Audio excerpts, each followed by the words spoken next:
This is Terms of Reference Podcast number 145. There is a need to provide local organization and local humanitarian actors, even from international organization, with the tools rather than trying to take the best ideas from them, bringing them somewhere else, developing them, and then eventually giving them back once they are perfectly shaped for some kind of scalable solution.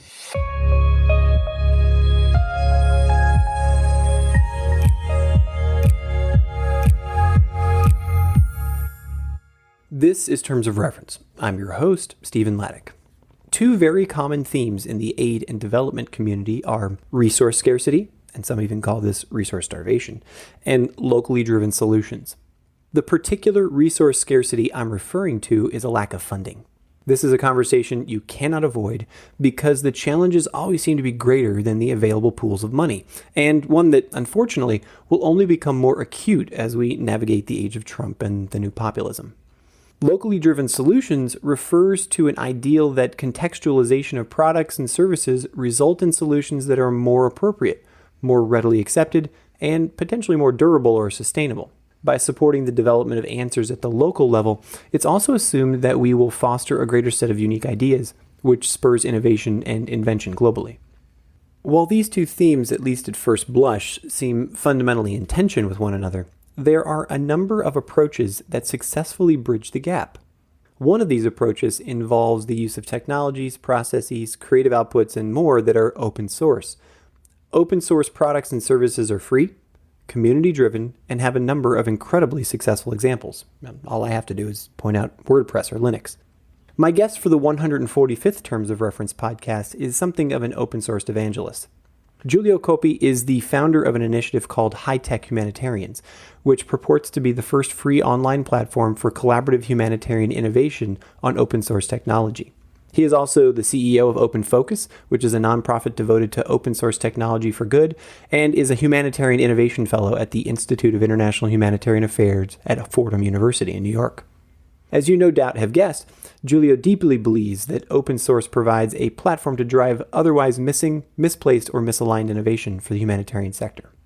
I invite you to spend the next hour with us as we discuss high-tech humanitarians, innovation in the humanitarian sector, open source technology, and much, much more. I spoke with Giulio in New York. And now, before we start the show, here's a quick word from our sponsor. The Terms of Reference podcast is sponsored by International Solutions Group, helping to improve the social impact of governments, UN agencies, NGOs, and companies for more than 10 years. Visit ISG online at www.theisg.com. Hello, Giulio. Thank you so much for being on the Terms of Reference podcast today. Hi, Stephen. Thanks to you for inviting me. It's a pleasure to be here. Giulio, I know that you are a world traveler like so many of our guests on the show today. Tell me where we find you sitting today. Well, you find me in New York. I'm not really traveling these days, so I'm enjoying the cold here in the city. Giulio, you are the founder of an initiative known as the High-Tech Humanitarians. And when I was searching around for potential guests, I'm not sure what thread brought us to you, but as soon as I saw the term high-tech humanitarian, I thought people walking around with cool outfits on and helmets and these kinds of things, and I had to have you on the show. Why don't you tell us about what High-Tech Humanitarians is, just to kick us off? Of course. High-Tech Humanitarians is not a real organization, but it's a partnership. It's a broad initiative that brings together organizations that want to start an open discussion on the role of technology in humanitarian action. We don't really have an headquarters. We don't really have a staffing system. What we have is a series of partners and supporting organizations that there is a need for open source solutions to the current problems affecting humanity. Take me through that. What does that mean? So a need for open source solutions. Why is this important? Well, this is important because, for example, in most of the planet, patent and licenses are either too expensive or are not protecting technology. So local markets are either not interesting for logistic distributors and market sellers, or the items are just out of the reach of most organizations working in the field. So it poses a series of problems. What we do is we try to gather the knowledge that is around in terms of schematics, design, information about what kind of open source technology is already out there and available. We vet it, and we put it online for everyone to share it or download it. You have 3D printing systems, you have prosthetic arms, you have excavators, you have even small satellites that you can actually do yourself, open source. And all this has to respect three principles. It must be ethical, it must be useful for humanitarian action, and must be open source. So take me through how, before I dive into the things that are on the site, the tools that are there, and how some of the toolbox works, etc. How did you get to this place? Knowing that you're a humanitarian professional, you close to a decade of experience there. Are you a geek? I mean, are you a programmer? Are you a technologist yourself? And you're like, this has got to be done? Or did you stumble upon something and realize this was a solution that had to happen? How did you get this off the ground? I am a humanitarian myself. I spent many years in the field working with different organizations, International Committee of Red Cross, United Nations, NGOs. And I found myself in the wars crisis and war context. And I always felt very frustrated because I felt I was not given the appropriate tools to answer to those problems. While I was in Afghanistan, I was even managing some of the security system using Twitter groups and accounts because there was no sharing information, not information sharing system in place that I could use locally to receive updates about security in real time, quickly. While I was in Ivory Coast, we had to create our own map to follow, the attacks and to try to understand where people were needing help and where were dead bodies to be recovered, all kind of information that we could pass on to the National Red Cross Society or to the morgue system. Everything was very frustrating. So when I took a step back to do some studies, I thought, maybe we could do something. And I started looking around and I found nothing. That's where I thought maybe I can start something. And that's how we started. We started looking around and we found that most of the solutions we needed were actually already available open source. I do like things that are born out of necessity, right? So and I must say that, you're telling me that you're sitting in Afghanistan and you're like, there's nothing that ICRC or that the United Nations was offering you to manage communications does raise it raises my eyebrows a little bit. Like, wow, that's a scary place to be, right? Where you're literally in the middle of it and you don't have the tools that you need. Yeah, Stephen, the thing is not that you don't have the tool that you need, because they give you local informal networks, they give you a set of tools. The problem is that when you need something tailored, when you need something different that is not exactly in the system, that's where the limits of big organization comes out. So you run up against the bureaucracy, you run up against the giant machine, essentially. Yes, exactly. That's the thing. If you need something that is not strictly from the book, it becomes very, very complicated. Let me pick at that point just a little bit more because, again, sort of this, humanitarian, high-tech humanitarians has kind of been born out of this necessity.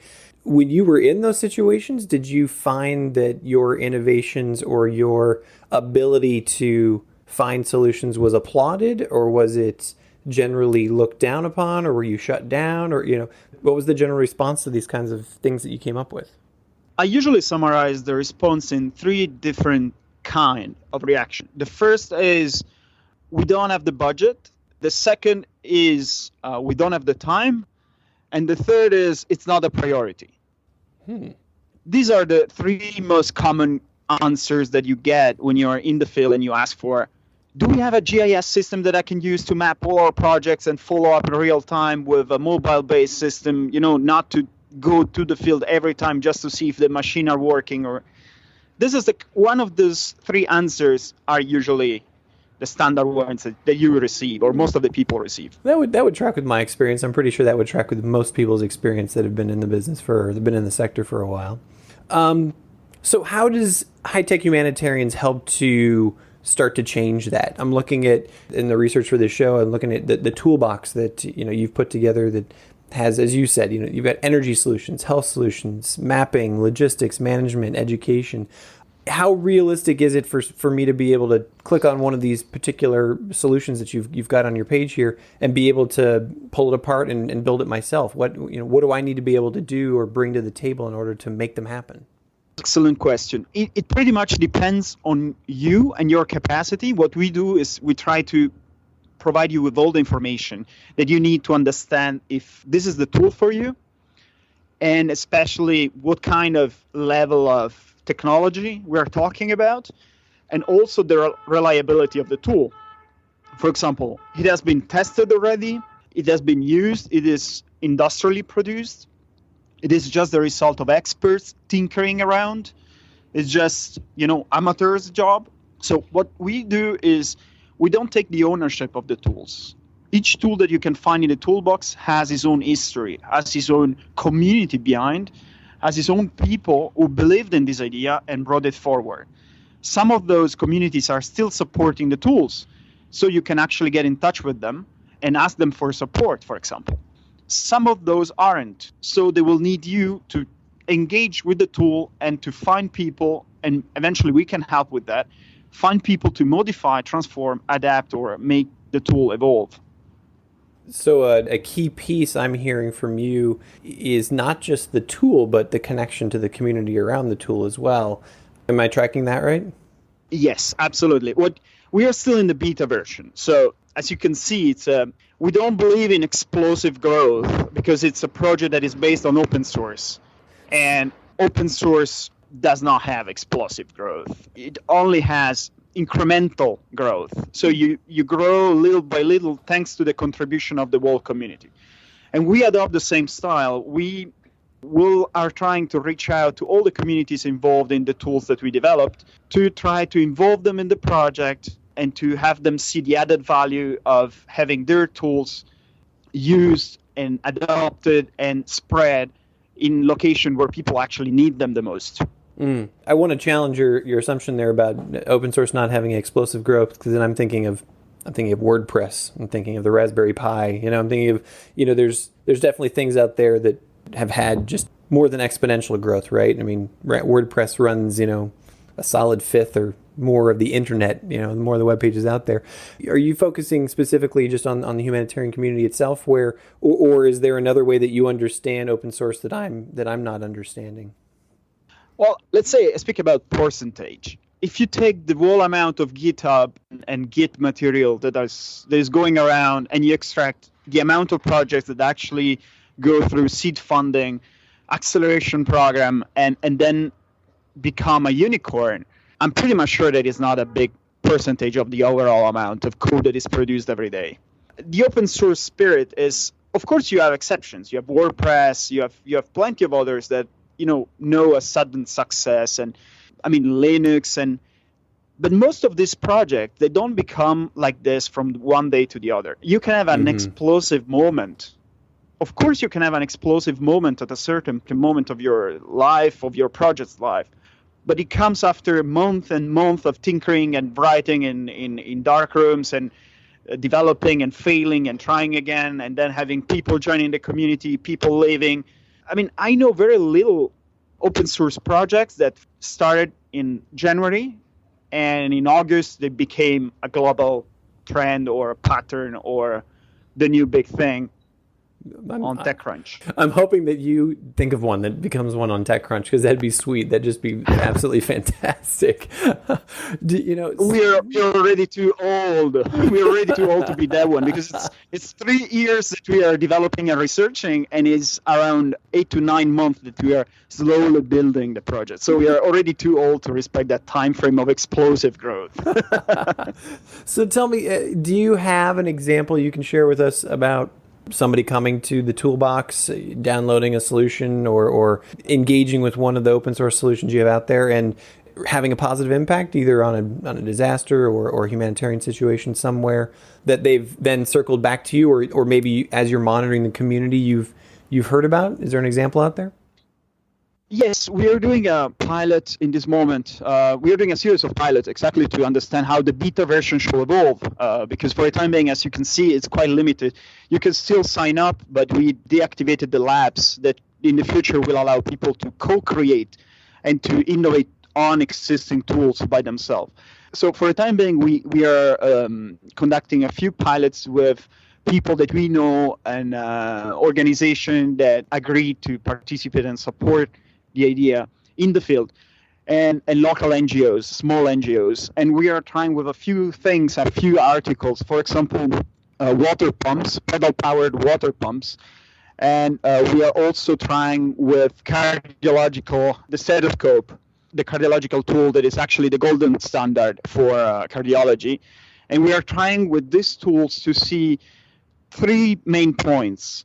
If the documentation is good enough for people that are not expert. The second point is we want to have feedback on how the impact is when they go for a practical use of the tool in a kind of extreme or in hardship situation. And the third is, can it become a sustainability measure? Can it actually help those organizations to support their activities and to expand their capacity, their local capacity? Because open source doesn't necessarily mean that everything is for free.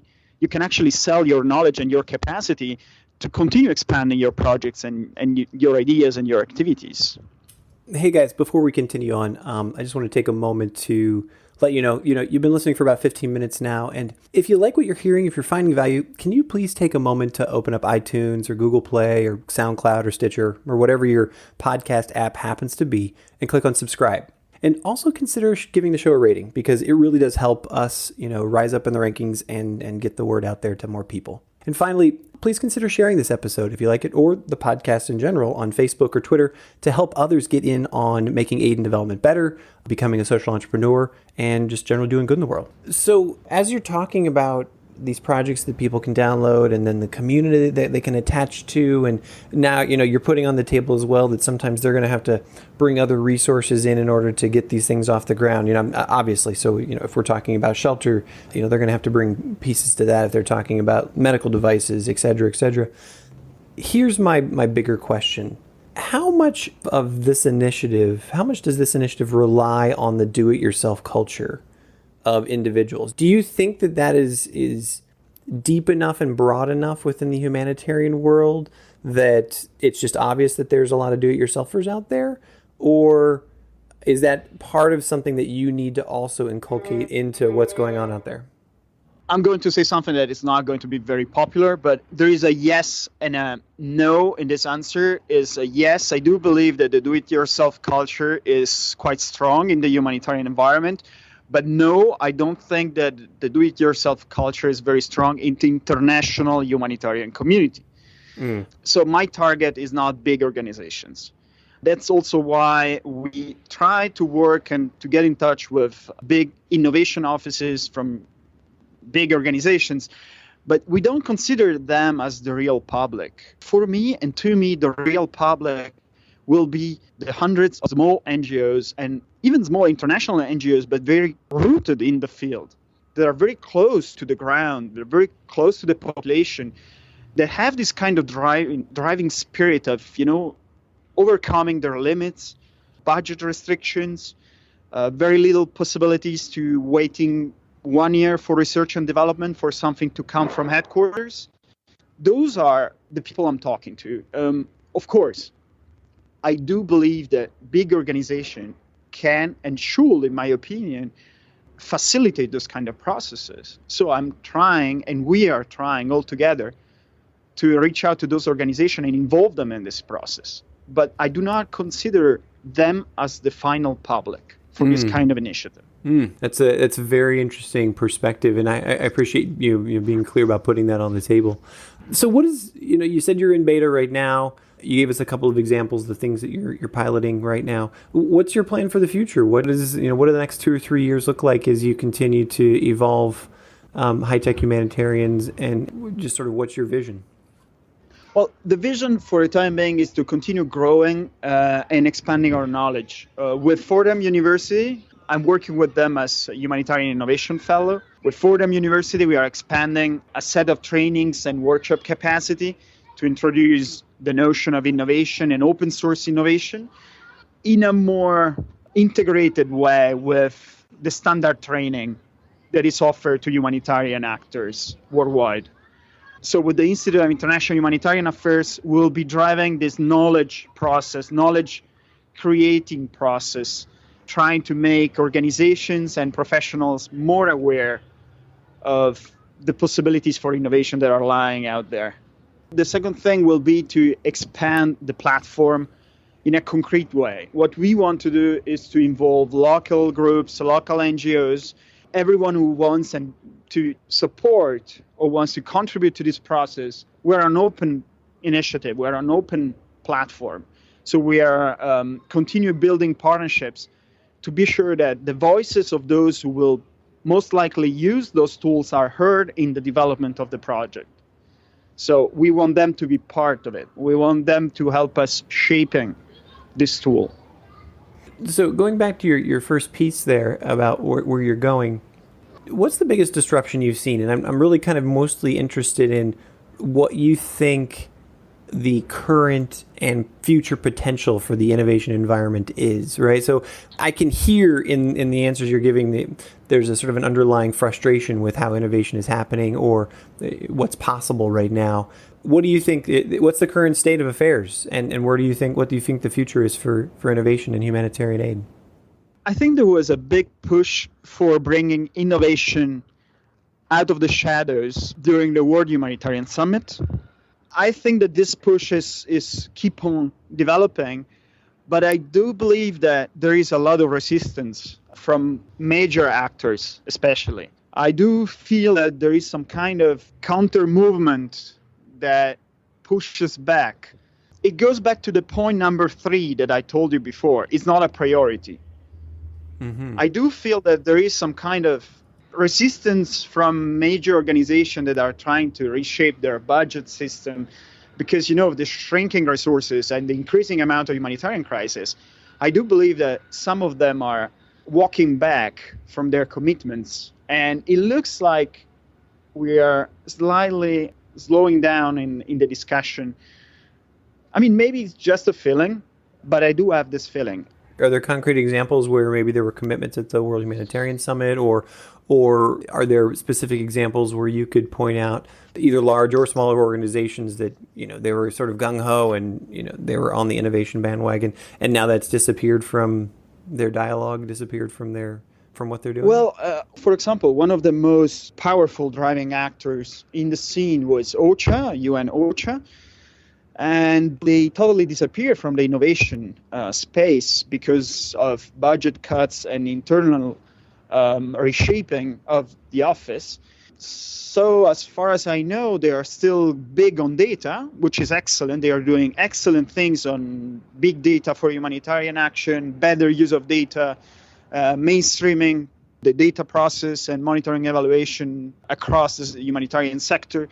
So they are doing huge things on everything related to open data and exchange of information. But in terms of policy for innovation, the department that was taking care of this was suppressed a few months ago. And there is nothing inside in terms of, bringing this discussion forward again. It was very much linked to the World Humanitarian Summit. But once that the ideas were thrown around at the World Humanitarian Summit, it looks like there was a regression.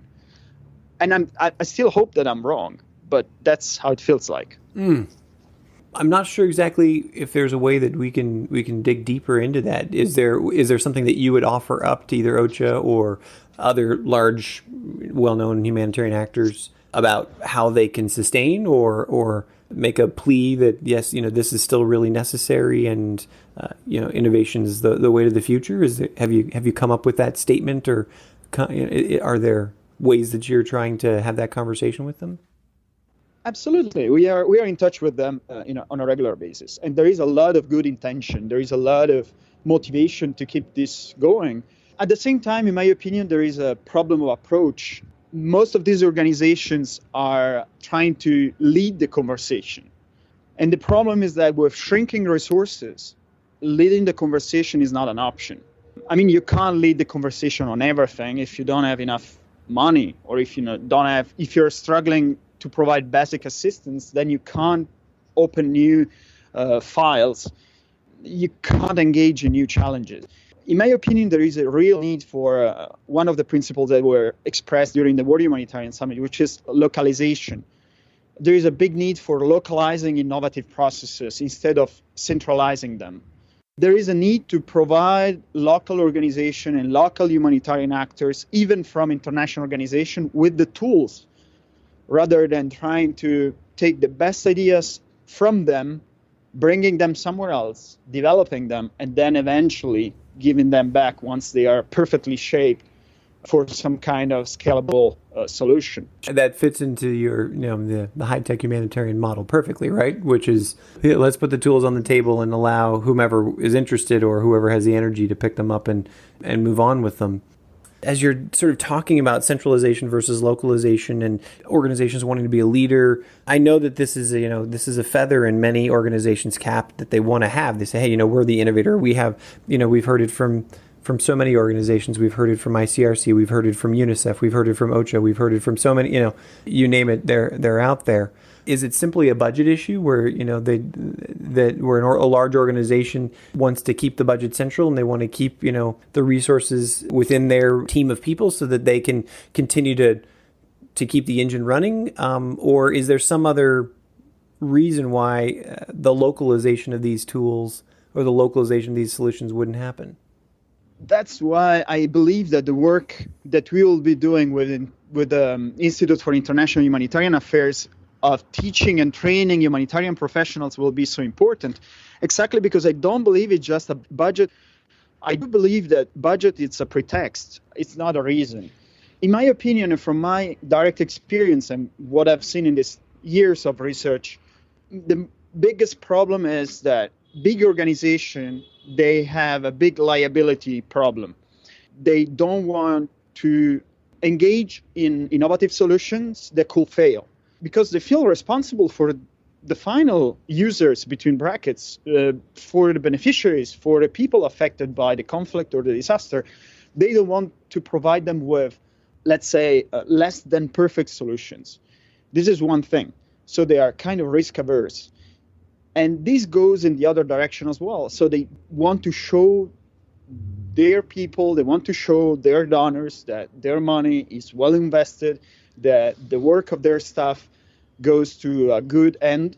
Of course, this is conflicting with the idea of innovation, that it's also about risking.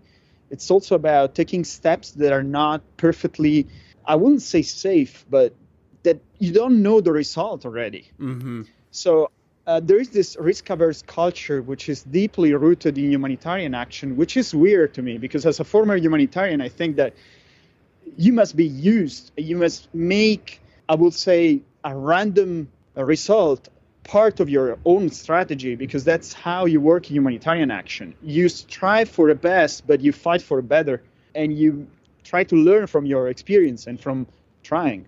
Mm-hmm. In my opinion, this is what is not done in humanitarian innovation. This is the biggest gap. It's not about money. Money is just a pretext. Money is the reason why they can't have a perfect product. But in my opinion, we don't need a perfect product. We need to empower people and humanitarians to be contributors, to be those who provide a solution. We have tons of cases in the past. Just think about surgical tools, stretchers. It all came from humanitarian action. If you go looking in the archive of ICRC was one of the pioneers in medical innovation. Why? Because their doctors, their experts were in the field, in the front line, dealing with kind of wounds and situations that were never experimented before at that level of medical attention with those level of skills. So military doctors, people from humanitarian personnel, they were the ones developing new forms of, transporting wounded people, evacuating them from the battlefield, setting up hospitals in churches or in buildings. They were the one doing this. It was not done in the headquarters and then shipped to them. And that's reasonable. I mean, they were the one knowing what they needed because they were in the perfect condition to actually understand what was the best answer for the specific solution, for the specific situation. And in my opinion, if you go looking at most of the, for example, features that we have on cars, on vehicles, you discover that most of this has been trained and tried and experimented first in high-stress situations. For example, Formula One racing cars or military equipment. Sure. How many times has somebody used an example of how many innovations came out of, for instance, the space shuttle program that we use in our daily life today, right? Or how often war is used as an example of an innovation accelerator because there's these solutions that are deemed necessary to be solved quickly. And as we do that, there's a lot of products and services that are thrown off of it that, weren't a good fit for the war solution, but gosh, they sure do come in handy for vacuuming your living room or something, right? Exactly. Look at for example, all these new technologies that now you have, pain relievers. Pain relievers. I don't know if you ever use these patches that you put on your muscles when you're a little bit sore, or I know what you're talking about. I've never used them, but yeah. Mm-hmm. Yeah, or blood stoppers that can stop a bleeding in 5 seconds. Mm-hmm.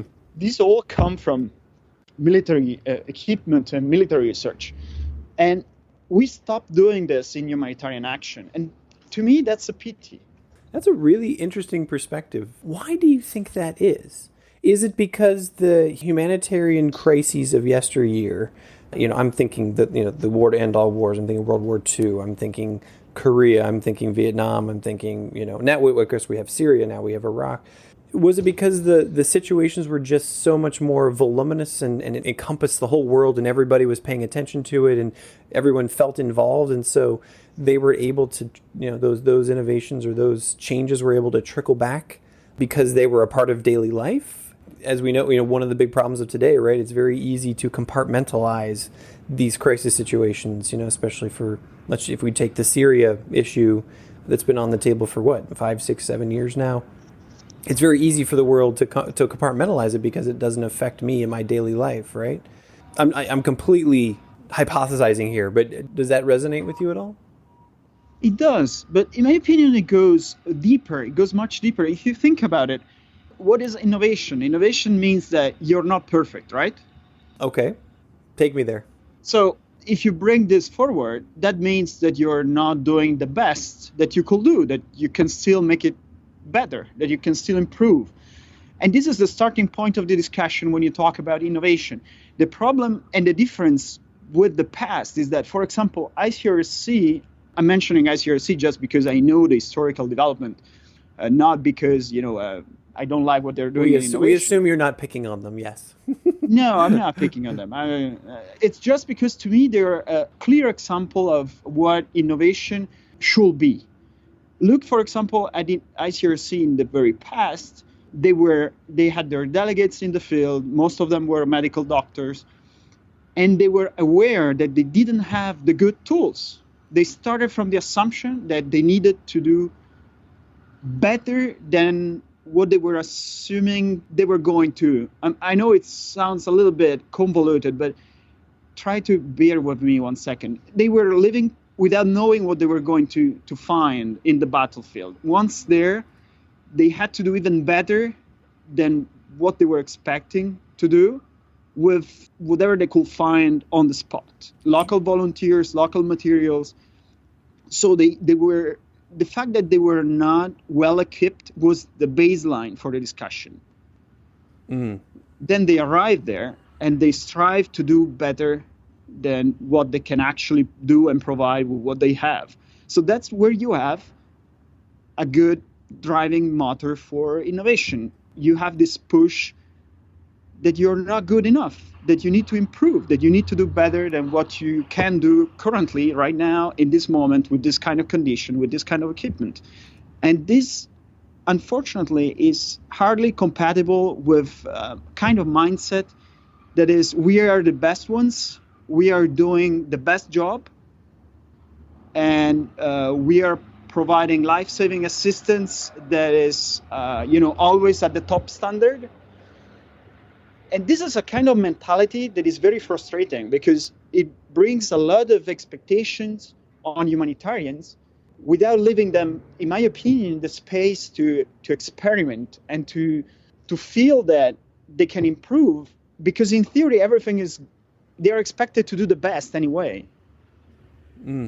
I'm not sure if it's clear what I'm saying. It is, absolutely. I mean, you're saying that the baseline in the past was the fact that people were expecting to go into situations where they were ill-equipped, and yet they were facing gigantic issues, gigantic problems, and they had to be the original do-it-yourselfers, right? They had to use the tin can as the drip IV rather than having a nice, hermetically sealed plastic bag, and they had to figure out how to do these things because that's all they had available to them.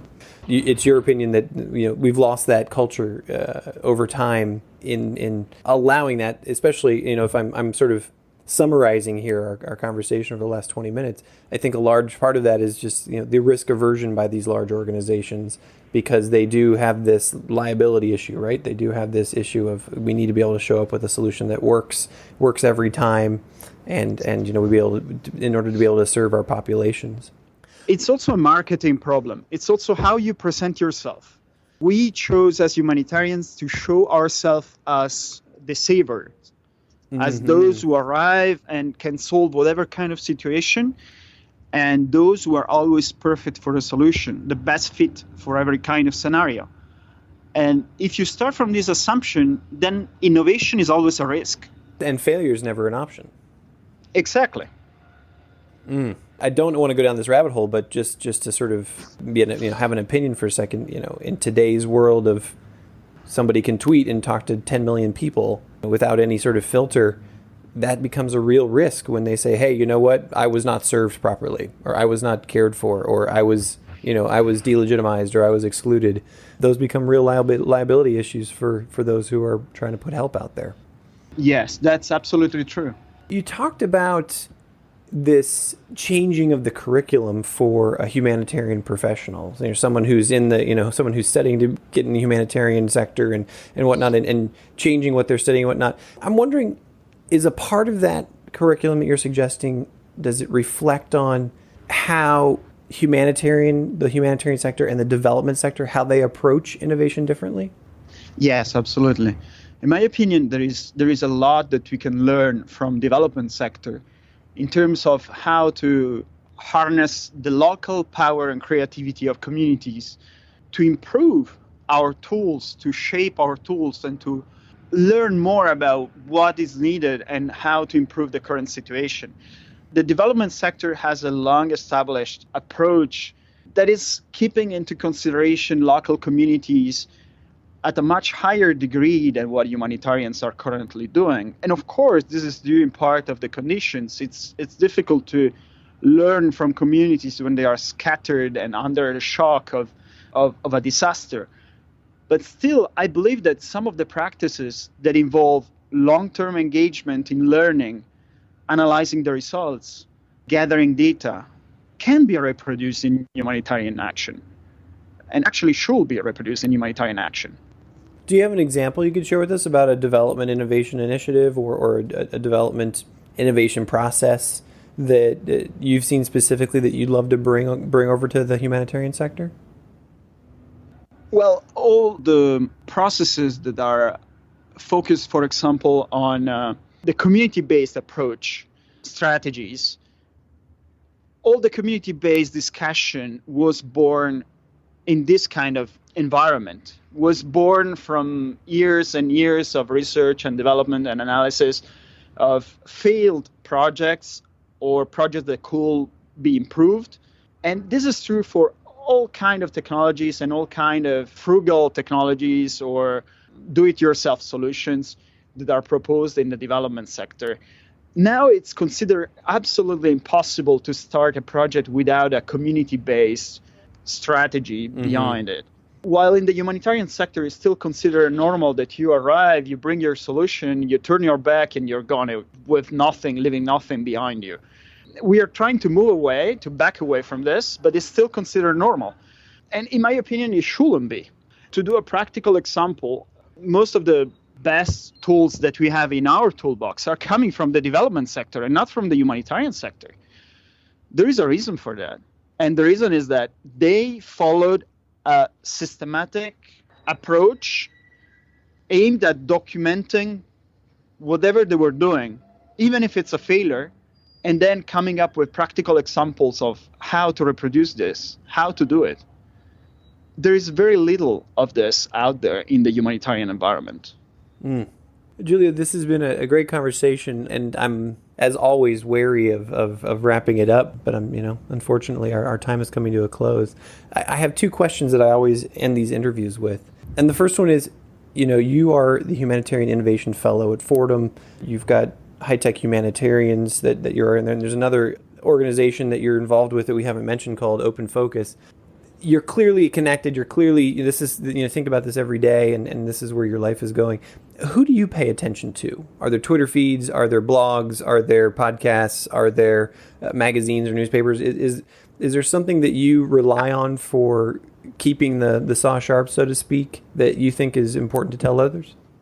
Well, I think that most of the people and the organization that matter in this field are currently on Twitter. I would say that Twitter is one of the main tools in this moment that me and my team are using to keep track of the innovation process. And most of those organizations or people that we follow can be found in our list. For example, if you go on the Twitter page of High-Tech Humanitarians, you can see our lists, and they are divided by category, and most of the people will be in there. Some of the major actors, I would say, are World Food Program, their innovation department, are doing huge things with data. There is the Dutch Center for Humanitarian Innovation. They're also doing excellent things. We are in touch with them, and we hope to do something together in the future. And also UNHCR, the innovation team, is doing a very good job. The ICRC, they have a good innovation team, and I'm looking forward to see what they come out with, together with the CERN lab. And finally, I'm really looking forward to see the GAHI, the Global Alliance for Humanitarian Innovation, that we contributed, setting up. And I'm really looking forward to see what the Secretariat will propose, what will be the strategy, and we really hope that there will be some ground for us to contribute to the development of this new project. Those are all great sources. My last question is, your head is in the humanitarian game 24/7. You clearly have thought a lot about it, and you're connected with a lot of great organizations about what's going on. But is there a particular tool, process, shiny new object that you're not going to be focusing on, but you just think this is just a fantastic new product or service that's out there or is up and coming that you'd like to give a shout out to or like to geek out on here for a second? I will say 3D printing, and especially the field-ready strategy, the field-ready approach. I'm not sure if you spoke with them already. We have not had them on the show yet, but they will be on our list for sure. Yeah, I will say that their system, the idea of bringing 3D printing to the people, to the current crisis, to provide on-the-spot logistics, I think that's a great idea. I would say that even though I have, some kind of reserve on 3D printing, because I'm not totally sure that it's still totally compatible with local deployment and local reproduction, I do believe that once these obstacles are overcome, this could provide a great tool for local communities and local organizations to produce their own logistics and to do their own innovation process. Giulio, this has been a great conversation, challenging and complex, and exactly what I like to have on the show here. Thank you so much for your time today. Thanks to you. You've been listening to the Terms of Reference podcast from Aidpreneur.com. Subscribe to us on iTunes.